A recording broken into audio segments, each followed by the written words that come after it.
Ready ആവാൻ താമസിക്കുന്നത് നിങ്ങൾ രണ്ടുപേരാണ്? ഞാനോ? ഞാന് സമയം എടുക്കും, പക്ഷെ കറക്റ്റ് ടൈമിൽ റെഡി ആവും. എബി ലാസ്റ്റ് മിനിറ്റിന്റെ ആളാ, എന്നിട്ടൊരു വെപ്രാളവാ.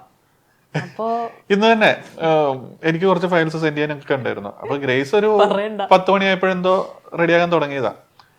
ഞാന് നമ്മൾ പോരുന്നതിന് ഇറങ്ങുന്നതിന് ഒരു 5 മിനിറ്റ് 10 മിനിറ്റ് മുന്നേ വന്ന് ഞാൻ റെഡിയായി. എന്നിട്ട് പറയുന്നത് ഞാനാ ലേറ്റ് ആവുന്ന. പക്ഷെ ലേറ്റ് ആവും, പോസ്റ്റ് തരും, അതെനിക്ക് സഹിക്കാൻ പറ്റില്ല. ഇല്ല അങ്ങനെ ചീത്ത വിളിക്കത്തില്ല, കാരണം ഈ ലാസ്റ്റ് മിനിറ്റ് ഈ വർക്കുകൾ കയറി വരുന്നത്. അപ്പോൾ നമ്മളോട് 10:30 എന്ന് പറഞ്ഞാൽ നമ്മൾ 10:30 ആകുമ്പോൾ അവിടെ റെഡി ആയിരിക്കും. എബി എത്തുമ്പോൾ 11:30 ആവും. അതെനിക്കിഷ്ടല്ല. അത് വഴക്കുണ്ടാവുന്ന കാര്യം കേട്ടോ, അത് മുമ്പേ ചോദിച്ചില്ലേ.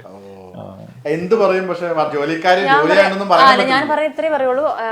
നേരത്തെ ഒന്നും പറയാൻ മേലായിരുന്നു. അപ്പൊ ഞാൻ അതനുസരിച്ചല്ലേ റെഡി ആയിട്ട് ഇരിക്കത്തുള്ളൂ. എനിക്ക് പോസ്റ്റ് കിട്ടുന്ന എനിക്ക് ഒട്ടും പറ്റുന്ന കാര്യമല്ല. അതുകൊണ്ട് ഒരു അരമണിക്കൂർ ലേറ്റ് ആവുമെന്ന് പറഞ്ഞായിരുന്നെങ്കിൽ അതനുസരിച്ച് ഒന്നുമില്ല, ഞാൻ കുറച്ചേരം മാറി ഫോൺ നോക്കിയിരിക്കും, അത്രേ ഉള്ളൂ. എന്നാലും ഒന്ന് പറഞ്ഞാൽ കൊള്ളാന്ന് മാത്രം പറയത്തുള്ളൂ. അത് പറയണമെന്ന് ആഗ്രഹമുണ്ട്, പക്ഷെ ആ കമ്പ്യൂട്ടറിന്റെ ഓണാക്കി അതിന്റെ ഇതിനകത്തോട്ട് കയറി കഴിഞ്ഞാൽ പിന്നെ ചുറ്റുമുള്ളതൊന്നും കാണാൻ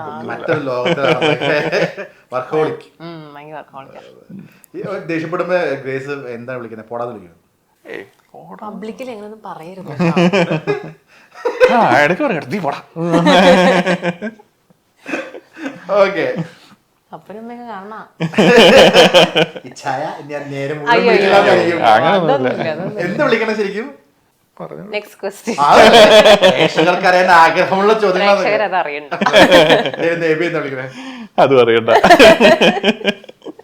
ഓക്കെ, ഒരു മെസ്സി വണ്ണൊക്കെ പറഞ്ഞ ആരായിരിക്കും? മെസ്സി വേണം. എവിടെ? പക്ഷെ അങ്ങനെ മെസ്സി ഒന്നും അല്ല, എന്റെ OCD വെച്ച് നോക്കുമ്പോ എബി മെസ്സിയാണ്. പക്ഷെ ഞങ്ങളുടെ വീട്ടിൽ അതിലും വലിയ മെസ്സികളുണ്ട്. ആരോ കുത്തി പറയണോ? ഓക്കെ, കാശ് സ്പെൻഡ് ചെയ്യാൻ ഒരു മടിയും ഇല്ലാത്ത ഒരാളായിരിക്കും നിങ്ങളുടെ രണ്ടുപേരും?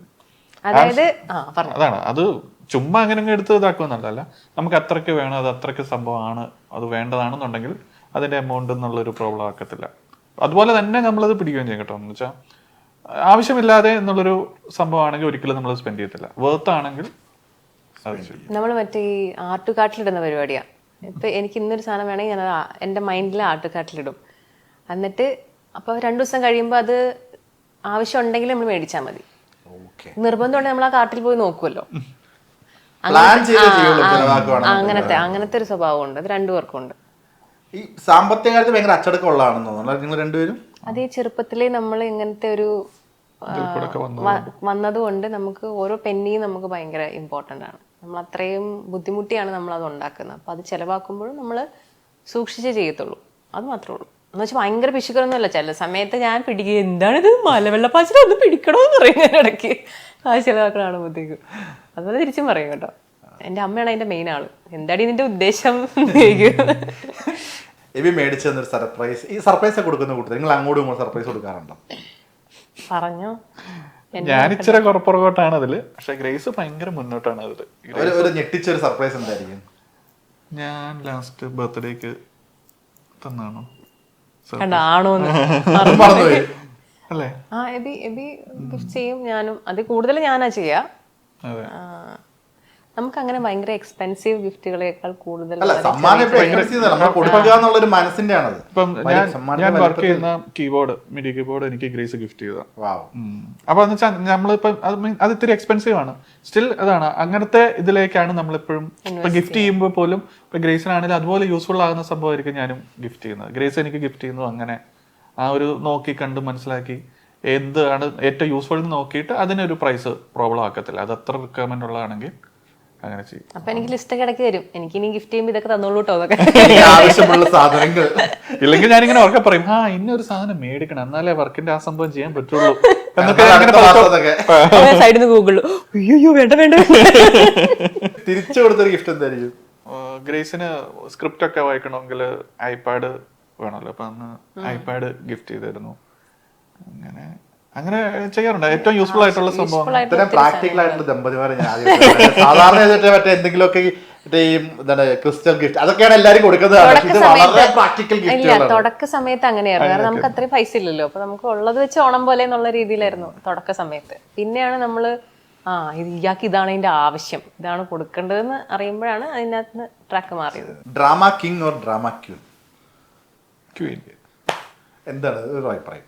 ഡ്രാമ ക്വീൻ ഇതിപ്പോ എന്നാ വെച്ചാൽ ഇൻഷുറൻസ് ഇഷ്ടം പോലെ ഉള്ളതുകൊണ്ട് ഒരുപാട് ഓർമ്മ കിട്ടുന്നില്ല. ഈ പറഞ്ഞ പോലെ തന്നെ ഞാൻ ഇതുപോലെ ലേറ്റ് ആയാൽ ഉള്ള കുറച്ച് എക്സ്പ്രഷൻസ് ഒക്കെ ഭയങ്കര രസമാണ്. ആ ഡ്രാമയൊക്കെ കണ്ടു തന്നെയാണ് എന്നോട് മിണ്ടാതെ ഇങ്ങനൊക്കെ ഇരിക്കും. ഇത്ര നാളെ വീഡിയോ കോളിൽ കണ്ടാൽ മതി, ഇനിയിപ്പോ നേരിട്ട് കാണണമല്ലോ. ഞാൻ ഇച്ചിരി ഡ്രാമയുടെ ആളാണ്. ഇവിടെ ആം ഓക്കെ വിത്ത് ഇറ്റ്. ബാക്കിയുള്ളവർ എങ്ങനെയാന്ന് നമുക്ക് അറിയണ്ടല്ലോ. ഈ കുമ്പളങ്ങിയിലെ ഷമ്മിയുടെ അടുത്ത് പറയുന്ന ഒരു ഗ്രേസ് വല്ലപ്പോഴും വരാറുണ്ടോ? ചില സമയത്ത് ലില്ലിക്കുട്ടി വരും, ചില സമയത്ത് സിമി വരും, ചില സമയത്ത് മറ്റേ ഹാപ്പി വെഡിങ്ങിലെ ടീന വരും. എല്ലാം വന്ന് വന്ന് പോവും. രസല്ലേ, മിന്നി പറയും ഇങ്ങനെ കണ്ടു. ഓക്കെ, ഇതിലോട്ട് ലാസ്റ്റ് ചോദ്യം. ഈ ഒരു അനോയിങ് ക്യാരക്ടർ അല്ലെങ്കിൽ ഇറിറ്റേറ്റ് ചെയ്യുന്നൊരു സ്വഭാവമുള്ള ആരാണ്? ചുമ്മാ വെറുതെ ഇരിക്കുമ്പോ ഒന്ന് തോന്നിട്ടു ഞാനല്ലേന്ന് അങ്ങനെ ശല്യപ്പെടുത്തില്ല. അല്ല, നമ്മുടെ ഒരു സ്നേഹം കൊണ്ടുള്ള അത് ഞാനായിരിക്കും, ദേഷ്യം കാണാൻ വേണ്ടിട്ട്. ഞാനാ എബിയുടെ വിചാരം, എബി ഒരു കാര്യം ചെയ്യുമ്പോൾ അതിൽ മാത്രമേ കോൺസെൻട്രേഷൻ ഉള്ളൂ. നമ്മൾ അങ്ങനെയല്ല. നമ്മൾ സ്ത്രീകൾ എന്ന് പറഞ്ഞാൽ ഒരേ സമയം നമ്മൾ മൾട്ടിപ്പിൾ ടാസ്ക് ചെയ്യുന്ന ആൾക്കാരാണ്. അപ്പൊ നമ്മൾ ഇത് ചെയ്തോണ്ട് തന്നെ ഹായ് എന്തെങ്കിലും വിശേഷം ചോദിക്കും. പക്ഷെ എബി ഇത് ചെയ്തോണ്ടിരിക്കുന്ന സമയം ഇത് മാത്രമേ ഉള്ളൂ, വേറെ ഒന്നിനെ പറ്റി ചിന്തയില്ല. അപ്പൊ ഞാൻ പോയിട്ട് എന്താണെന്നുള്ള സാധനം ഇടയ്ക്ക് വരാറുണ്ട്. നമ്മള് വണ്ടിയൊക്കെ എങ്ങനെ ചെയ്യുന്നത്, ഭയങ്കര കോൺസെൻട്രേറ്റ് ചെയ്ത് ഓടിക്കുമ്പോഴത്തേക്കും പെട്ടെന്ന് ഇവിടുന്നൊക്കെ ഞാൻ പറയണ കഥ കേൾക്കുന്നുണ്ടോന്ന് എനിക്ക് അറിയണം. ഞാൻ വലിയ കാര്യത്തിൽ അന്നത്തെ 2 ദിവസം മുന്നുള്ള ലൊക്കേഷനിലെ കാര്യങ്ങളൊക്കെ പറഞ്ഞോണ്ടിരിക്കുക. ഇയാൾ ഇങ്ങനെ ചെയ്തപ്പോൾ ഇയാൾ ഇങ്ങനെ ചോക്കി ചിരിച്ചു എന്ന് പറഞ്ഞപ്പോൾ ഞാൻ നോക്കുമ്പോ ബേബി നോക്കി വണ്ടി ഓടിക്കുമായിരിക്കും. ഞാൻ ആ ഫ്രണ്ടിൽ പോകുന്ന ടാങ്കർ ലോറി എങ്ങനെ ആലോചിച്ചോണ്ടിരിക്കണത്. അപ്പൊ ഞാൻ പറയും എന്നോട് ചോദിക്കണ്ട, ഞാൻ വീടെത്തിയിട്ട് കഥ പറയുമല്ലോ. അന്ന് ഇയാൾക്ക് കഥ കേൾക്കുകയും ചെയ്യണം, റെസ്പോൺസും ഇല്ല. ചില സമയത്ത് പെട്ടെന്ന് ഡിസ്കണക്ട് ആയി പോകും. എന്ന് വെച്ചാൽ നമ്മൾ പ്രത്യേകിച്ച് ഈ ഇത്തിരി വീതി പറഞ്ഞ വഴി കൂടെ ഒന്ന് ഓവർടേക്ക് എന്ന് പറഞ്ഞാൽ നമ്മുടെ എല്ലാവരുടെയും വലിയൊരു ടാസ്ക് അല്ല നമ്മൾ വണ്ടി ഓടിക്കുന്നവർക്ക്. അപ്പൊ അതിനകത്തോട്ട് ചെറുതായിട്ടൊന്നും എന്തെങ്കിലും എന്താ പറഞ്ഞ് എന്നുള്ളൊരു ഇത് വരും. അന്നേരം ആയിരിക്കും ഇങ്ങനെ. പക്ഷെ വണ്ടി ഓടിക്കൽ സ്കിൽ അത് ഭയങ്കര അടിപൊളിയാണ്. എനിക്ക് അതിന്റെ ഒരു സംഭവം കിട്ടിയിട്ടുണ്ട്.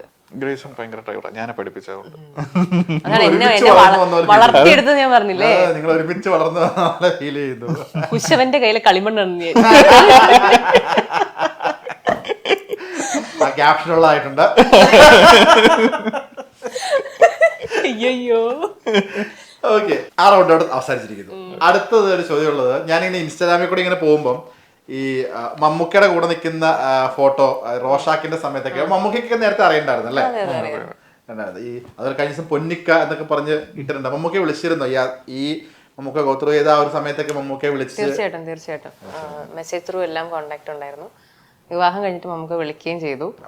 അപ്പൊ അതെല്ലാം ഭയങ്കര കൺഗ്രാജുലേറ്റ് ചെയ്യാൻ വേണ്ടി തന്നെയാണ് വിളിച്ചത്. അപ്പോൾ അതിലും വളരെ സന്തോഷം. അങ്ങനെ ഒരു നമ്മളെ ഓർത്തല്ലോ.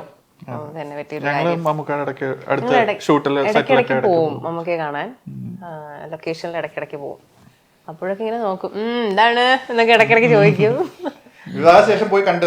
ഇല്ലില്ല, കാണാൻ പറ്റിയിട്ടില്ല. ഇപ്പൊ ഇതുപോലെ മമ്മൂക്കയുടെ ആ ഒരു ഇൻസിഡന്റ് പറഞ്ഞോ? അല്ല, മമ്മൂക്ക ഇങ്ങനെ വർത്താനം പറഞ്ഞിരിക്കുമല്ലോ. അപ്പം മമ്മൂക്ക ബ്രേക്കുള്ള സമയത്ത് ഞങ്ങൾ വർത്താനൊക്കെ പറഞ്ഞിരിക്കുമ്പം ഒരു പ്രാവശ്യം എന്തോ ഇങ്ങനെ കഴിക്കുന്നതിനെ കുറിച്ചൊക്കെ പറഞ്ഞു. ലൊക്കേഷൻ ആണല്ലേ? കളങ്കാവലിന്റെ ലൊക്കേഷൻ. അവിടെ ഇതുപോലെ വർത്താനം പറഞ്ഞിരിക്കുന്ന കൂട്ടത്തിൽ ഇങ്ങനെ എന്തോ സംസാരിച്ചപ്പോ എനിക്ക് ഇവിടെ ഒരു പിമ്പിൾ പോലെ എന്തോ ഉണ്ട്. അപ്പൊ മമ്മൂക്ക് കണ്ടിട്ട് ഇതെന്താ ഇത്? ഇങ്ങനെ പിമ്പിള് ഇച്ചിരി മധുരം കൂടുതൽ കഴിച്ചാൽ ഇങ്ങനെ ഇടയ്ക്ക് വരാറുണ്ട്. ഇതെന്തിനാ ഈ മധുരം എല്ലാം കൂടെ കഴിക്കുന്നത്? അതേ സ്ത്രീകൾക്ക് മാത്രമല്ല നമ്മൾ പുരുഷന്മാർക്കും ആവാം സൗന്ദര്യബോധമൊക്കെ കേട്ടോ. അതുകൊണ്ട് ചുമ്മാ ഈ ഉള്ള മധുരം എല്ലാം കൂടെ ഇങ്ങനെ വെച്ചിരുന്നത് നമുക്ക് കുറച്ച് സ്നേഹപൂർവ്വമുള്ള മമ്മൂക്കയുടെ ശ്വാസം. തിരിച്ച് വണ്ടി കയറിയപ്പോ ഇന്നോട്ട് ഞാൻ ഷുഗർ കട്ടാണ്, ഇനി എനിക്ക് ജീവിതത്തിൽ ഷുഗർ ഇല്ല എന്ന് പറഞ്ഞു. എന്റെ ജീവിതത്തിൽ ഷുഗർ ഇല്ല. എന്നോട് മമ്മൂക്കയാ പറഞ്ഞു ഷുഗർ കഴിക്കുന്നത്, അതുകൊണ്ട് ഷുഗർ ഇല്ല എന്ന് പറഞ്ഞു. ഞാൻ എത്ര ദിവസത്തേക്കാണാവോ, അധികമൊന്നും പോയില്ല. പക്ഷെ എന്നാലും കൺട്രോൾ ചെയ്തു ഞാൻ. അത് നമുക്ക് പറഞ്ഞ സ്ഥിതി എന്താ നല്ല കൺട്രോൾ ചെയ്തു.